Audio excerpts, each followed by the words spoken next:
All right, and as a result of this entire mess, the Americans are now trapped in Afghanistan. Winning. No. We left they're saying 200, but it was 15,000. And I doubt you got 15,000 Americans out in the amount of time that it was here. So I think it's a large number, and I think we're going to start seeing videos of these assholes being murdered. Winning. No.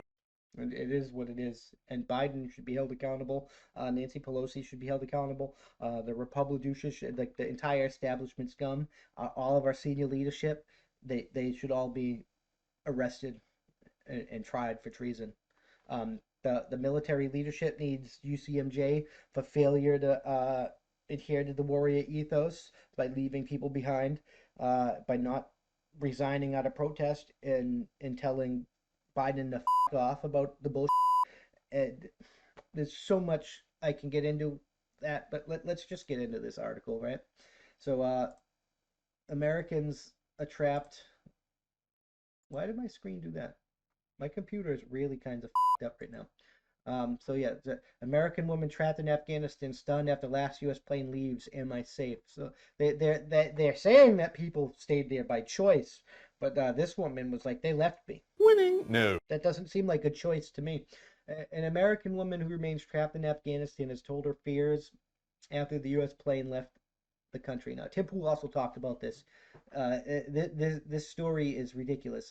The woman, a former interpreter for the U.S. military, spoke to CNN's Chris Cuomo for Kabul on Monday night, and she's an American, identified only as Sarah, which is not her real name. She told of her failed attempts to flee the country after the Taliban takeover. Now the last U.S. troops have withdrawn, she said. She's lost hope she will ever be able to leave.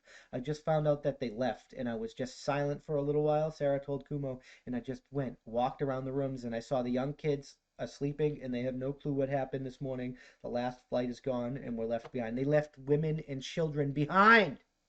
Women and children! You suck! She added, it's heartbeat breaking to see that with all of that's going on, no one here heard us, that we are in danger and we need to be safe.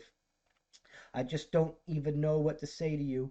Whoever was trying to help me and support me, even they did not tell me that this is the last flight. So I still had hope that we would leave, if not all of them, at least some kids and some others who had disabled kids. I hoped for them. Sarah said that she and the 37 Afghans staying in her home had tried to get to Kabul's airport in recent days. We were all on the streets going from gate to gate, she said. As a last attempt, she went with 6 of the children and a man who she said pretended to be her husband to get through Taliban checkpoints. Outside the airport, she said, I started shouting, I am an American, please open the gate, I'm here to go home. She said no one heard her and tear gas was deployed. I don't know, they heard you and they tear gassed you on purpose. Winning. No. The way this has been botched, it's been botched so bad that it has to be on purpose, and you're not gonna convince me otherwise.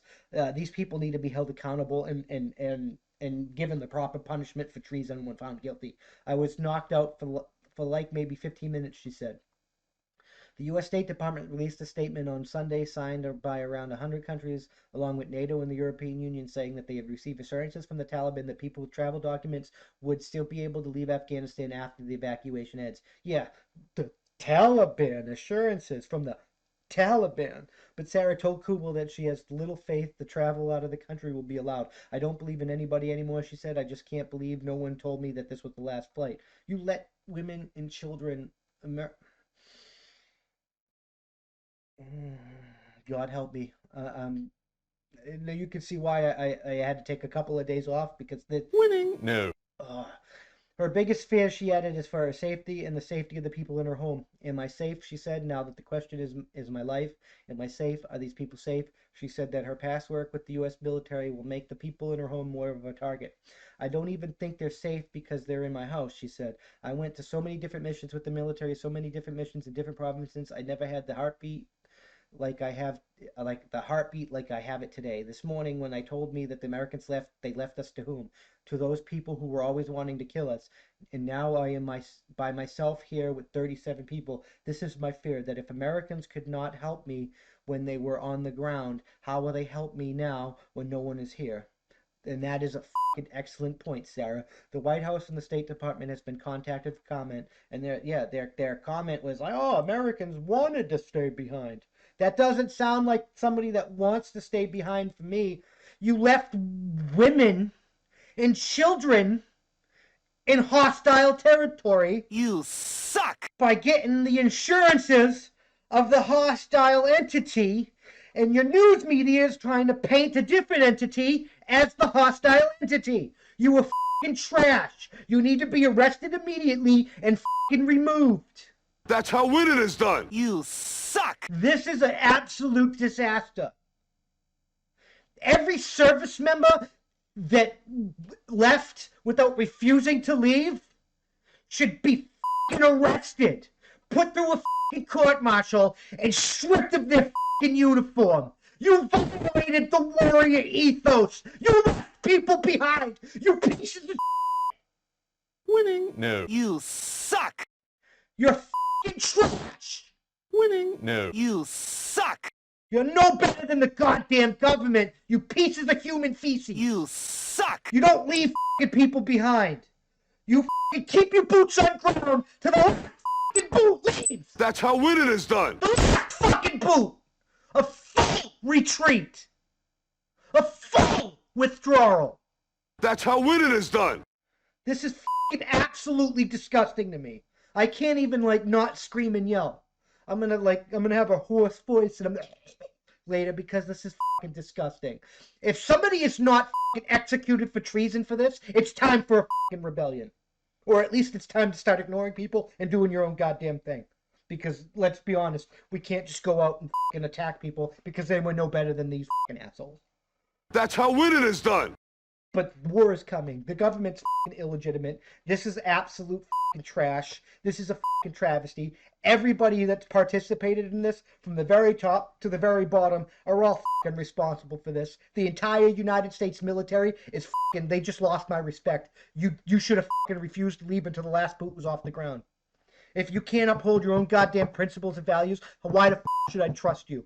You are fucking garbage. Biden is garbage. The government is garbage. This country is fucking garbage. It's fucking dead. Winning? No. I'm just fucking saying.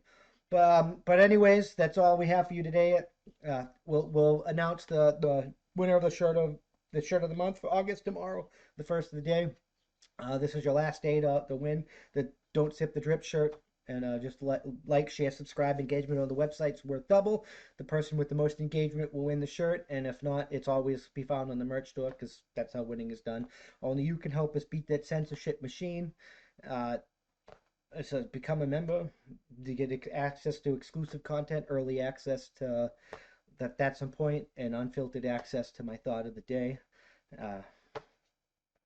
I can't fathom the garbage that's going on here.